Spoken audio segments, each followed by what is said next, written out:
নমস্কার বন্ধুরা, তো নতুন সন্ধ্যায় নতুন ভিডিও নিয়ে চলে এসেছি। কে কেমন আছে অবশ্যই কমেন্টে জানাও।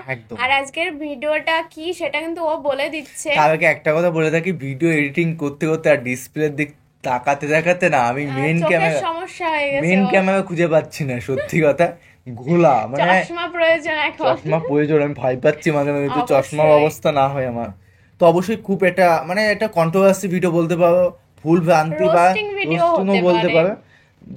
যেহেতু আমার এই ভিডিওটি দেখিনি, অনেক রিকোয়েস্টেড ভিডিও। তনু গ্রাফিতিতে পোস্টার লাগিয়ে প্রকাশ্য ক্ষমা চাইলেন মেহজাবিন। তো অবশ্যই হয়তো সামথিং বুঝতে একটা ভুল সংশোধন করার জন্য ভিডিওটা প্রকাশ্য কি পোস্টার লাগিয়েছে মানে হচ্ছে হয়তো মুভির কোনো অ্যাডভার্টাইজমেন্ট হয়তো পোস্টার লাগায় না, ওই সামথিং ওটা হয়তো। তো ওটাকে কি নিয়ে কি কন্ট্রোভার্সি আমরা ঠিক জানি না।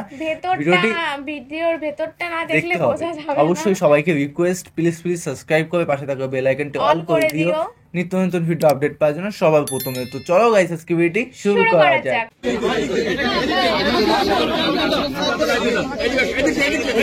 তুলা শুরু করলাম তখন মেহজাবিন সামনে দিয়ে পাস করছেন, কোনো ভ্রুক্ষেপই করে নাই। আমরা যে ওনাদেরকে বলতেছি যে ইটস আ মিস্টেক, উনি সেটা স্বীকার না করে চলে গেছেন। ওই লেখাটার উপরেও ওনারা পুরো লেখাটা ঢেকে পোস্টার সাটাই দিয়ে চলে গেল।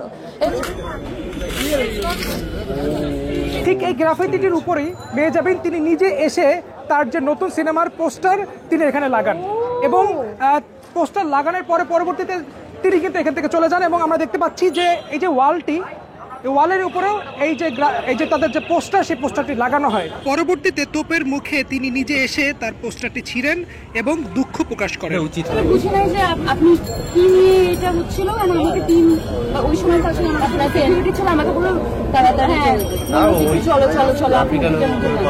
তারপর কিছুক্ষণ পরে যাওয়ার পর হচ্ছে গিয়ে টিম থেকে বলেছে যে আমরা এক ধরনের একটা এখানে মিস্টেক করে ফেলেছি, আমাদের আসতে হবে। বাই দ্যাট টাইম আমরা শুধু অনেক দূরে চলে গেছি। রিসার্চ আসছে, ঠিক আছে, আমি জাস্ট হচ্ছে গিয়ে ঘুরে আমরা আবার চলে আসছি এখন আসতে। এবং আমরা ঢাকা বিশ্ববিদ্যালয়ের শিক্ষার্থীরা আপনি যেহেতু ভুল স্বীকার করছেন, আমরা এটাকে অ্যাকনলেজ করছি। এবং আপনি যদি আপনার সম্মানের দিকে তাকিয়ে এই যে পোস্টার লাগাইছেন প্রতীকীভাবে যদি আপনি ছেড়েন এবং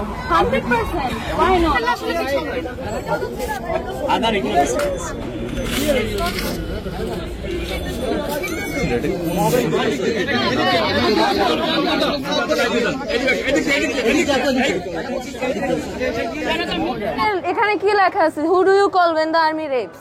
তো তনুর যে ধর্ষণের ঘটনাটা হয়েছিল ক্যান্টনমেন্টের ভেতরে, সেটার প্রতিবাদে আমরা একটা অ্যান্টি রেপ গ্রাফিটি করেছিলাম। এবং বিশ্ববিদ্যালয়ে এতগুলো ফাঁকা দেওয়াল থাকতে, এতগুলো জায়গা থাকতে অভিনেত্রী মেহজাবিন এবং প্রিয় মালতী সিনেমার যে টিম, ওনারা এসে ঠিক এটার উপরেই ফেসবুক লাইভে পোস্টারিং করছে। তো এবং তারপরে যখন প্রথমে ওনারা এটা সরায় নাই, আমরা যখন আসলাম, উপস্থিত হলাম, লাইভ থেকে দেখতে পেলাম তুলতেছি, তখন মেহজাবিন আপনার এই যে শিল্পী মেহজাবিন, অভিনেত্রী মেহজাবিন এই যে প্রিয় মালতীর উপর আটকাচ্ছে, এই যে তনুর চেহারাটা ঢাকা। তারপরে যখন এটা তুলা শুরু করলাম তখন মেহজাবিন সামনে দিয়ে পাস করছেন, কোনো ভ্রুক্ষেপই করে নাই। আমরা যে ওনাদেরকে বলতেছি যে ইটস আ মিস্টেক, উনি সেটা স্বীকার না করে চলে গেছেন। এবং ওনার টিম এসে সরি বলা শুরু করছে। ওনার টিম কেন সরি বলবে? উনি নিজের হাতে আটকাইছে, অভিনেত্রীর দায়িত্ব এখানে এসে সরি বলা। এবং যখন তোলা শুরু করছে তখন টিম মেম্বাররা এসে তোলা শুরু করছে এবং বলছে যে ওনারা এটা আটকাইছে কারণ এটা নাকি সোশ্যাল অ্যাওয়ারনেস রিলেটেড একটা সিনেমা।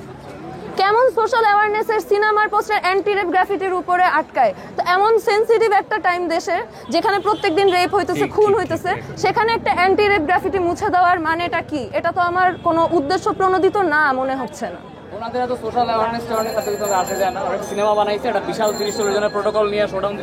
ওখানে লেখা আছে লিঙ্গ নয় বিবেক জাগান, ওই লেখাটার উপরেও উনারা পুরো লেখাটা ঢেকে পোস্টার সাটাই দিয়ে চলে গেল। এবং উনি নিজে, উনাকে যখন বললাম যে এটা কেমন কাজ, উনি নিজে প্রোটোকল নিয়ে চলে গেল। পরিকল্পনা নাকি মূর্খতা ওনাদের? মূর্খতা মানে এখন প্রথমে বলতেছে এটা সোশ্যাল অ্যাওয়ারনেস রিলেটেড সিনেমা, তাই এটার উপর আটকাইছে। যখন এই যুক্তিটাই টিকতে পারলো না, তখন বলতেছে যে উনি যখন এখানে এটা ধরছে তখন উনি খেয়ালই করে নাই জিনিসটা। তাহলে কি আমাদের অভিনেত্রীরা, অভিনেতারা মূর্খই তো? ওনারা সরি বলতেছেন খালি, এবং আমরা আসলে সরি বলতেছেন না, লাইন প্রোডিউসার, ওনার লাইন প্রোডিউসার। হ্যাঁ, ঠিক আছে, উনি নিজের হাতে ক্যাম্পেইন লিড করতেছে, আইসা একটা পোস্টার মারা দিয়ে ঢাকা দিয়ে গেল, নিজে আইসা সরি বলার মতো পার্সোনালি সরি বলতেছে কেন? এটা লাগানোর সময় তো পাবলিকলি লাইভে উনি আটকাইছে, উনি লাইভে এসে সরি হলে ওনার জনপ্রিয়তার জন্য জিনিসটা ভালো, জাতির জন্য জিনিসটা ভালো, এবং আমাদের ফিল্ম ইন্ডাস্ট্রির জন্য জিনিসটা ভালো। অভিনেতা অভিনেত্রী ফিল্ম স্টার হয়ে গেলে যাচ্ছে তাই জিনিসপত্র করে বেড়ানো যায়, এগুলার রীতি বন্ধ করা দরকার। সোশ্যাল অ্যাওয়ারনেস ক্যাম্পেইন করে ওরা পারবে একটা, মানে এই যে আর্মি রিলেটেড কোন একটা সত্যি কথা বলতে পারবে সিনেমা দিয়ে, বলে না তো, সব তো করে দালালি।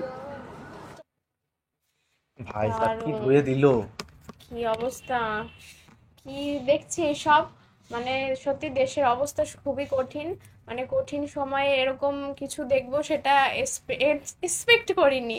আর সত্যি বলতে কি, অভিনেতা অভিনেত্রী সে যেই হোক না কেন, মানে সেনসিটিভ হয় কিন্তু তাদের বিষয়গুলি, মানে একটু ভুল করলে কিন্তু অনেক হাইলাইট হয়ে যায়, সেজন্য নিজেকে সতর্ক থাকা উচিত। হ্যাঁ, উনি সবাই সবকিছু জানে, মেইন কথা পোস্টারটা লাগাতে হবে, ঠিক আছে, এই একটা ওনাকে শো আপ করতে হবে, উনি শো আপ খেয়ালও করেনি, মানে প্রোডাকশন হাউস বাগাতে হবে, টাকা বাগাতে হবে, উনি খেয়ালও করেনি কিসের ওপর পোস্টারটা চিপকাচ্ছে, মানে এটা কোনো কথা হলো?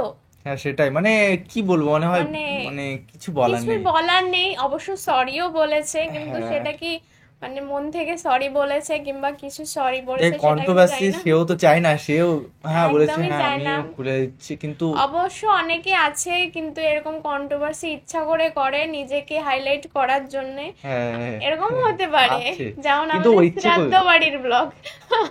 তো অবশ্য ওটা ন্যাচারাল ভাবে করেছে, কিন্তু অনেকে অনেক ভাবে নিয়েছে, বিষয়টা কিন্তু খারাপ, অবশ্যই খারাপ লেগেছে আমাদেরও বিশেষ করে, আর তোমাদেরও খারাপ লেগেছে কিনা সেটা কমেন্টে জানাও। আর কি ধরনের ভিডিও রিঅ্যাকশন যায় সেটাও এমন যে হাইলাইটে যেখানে রেপ হয়েছে সেটা নিয়ে কিন্তু একটা এটা কিন্তু খুবই বাজে, বিশ্ব সব জায়গায়। তারপরে আরেকটা কোথাও লেখা ছিল যে লিঙ্গ নাই বিবেক জাগাও, সেটার উপরেও পোস্টার চাপ। আমি একটা কথা বলি, সবাই এগ্রি করবে হয়তো অনেকেই, দেখো মেয়েদের তো রেপ হয় সেটা তো অনেকেই, মানে এটা তো সবাই জানে, ন্যাচারাল না, ন্যাচারাল কথা বলিস না প্লিজ, মানে এটা মানে আমরা মানে কোনো ইয়েই পাচ্ছি না, রিয়াকশন পাচ্ছি না, যে আমরা এত প্রোটেস্ট করছি, এত করছি, মানে চুরি ডাকাতি যেরকম ছ্যাচরামো ছিল সেরকম এখন এই জিনিসটা আমরা ধরে নিচ্ছি। তো ছেলেদের নিজেকে সাবধান করতে বলে, মেয়েদের সাবধান করতে বলে, কিন্তু ছেলেদের সাবধান করতে বলে না। হ্যাঁ, ছেলেদেরও রেপ হয়, অনেকেই জানে না, তো অ্যাকচুয়ালি অনেকে অনেক ভাই বলবে ছেলেদের রেপ হয়, ভাই কি, কিন্তু অ্যাকচুয়ালি হয়, ফোর্স করা হয় অনেক কারণে, মানে এখন কি বলবো, মানে তোমার বুঝতে পারবে না, যারা এইসব বিষয়ে নলেজ জানো তাদেরকে বলি, তারা জানবে, এই জন্য গুগল করে ভালো করে জানতে পারবে যে মেয়েদেরও হয়, ছেলেদেরও অ্যাকচুয়ালি হয়, একদমই হয় না, সবাই হয়। তো এটা হয় ছেলেদের কেস নাই না, জায়গায় গিয়ে মানে যে বিষয়টা ইমোশনের সাথে মানুষের জড়িয়ে আছে সেই জায়গাটায় মানে বাজে কাজ না করা। কারণ এই ক্ষেত্রে যদি ছেলেও যদি প্রেগনেন্ট হতে পারতো তাহলে দেখতে পৃথিবীটা কোথায় চলে যেত। তো যাই, যেহেতু দেখো দুই পক্ষেরই মানে কি বলবো, যাক না কেন এই প্রসঙ্গে তোলারাই উচিত হয়নি আমার, হয়তো অনেকভাবে ভাবতেই পারে। তো যেহেতু গাইস এটা টপিকটা বাদ দিই, আর নতুন একটা সরি বলেছে নায়িকা, তো তোমরা কি ক্ষমা করেছো কিনা অবশ্যই হ্যাঁ, আর কি ধরনের ভিডিও রিঅ্যাকশন আছে সেটাও কমেন্টে জানিয়ে দিও। আর একটা কথাই বলবো যে মানুষের মধ্যে ভালোবাসা বিলিয়ে দিয়ে এটাই হচ্ছে আমাদের কাজ এই মুহূর্তে, মানিয়ে নিয়ে চলতে হবে। তো চলো guys, bye bye, take care.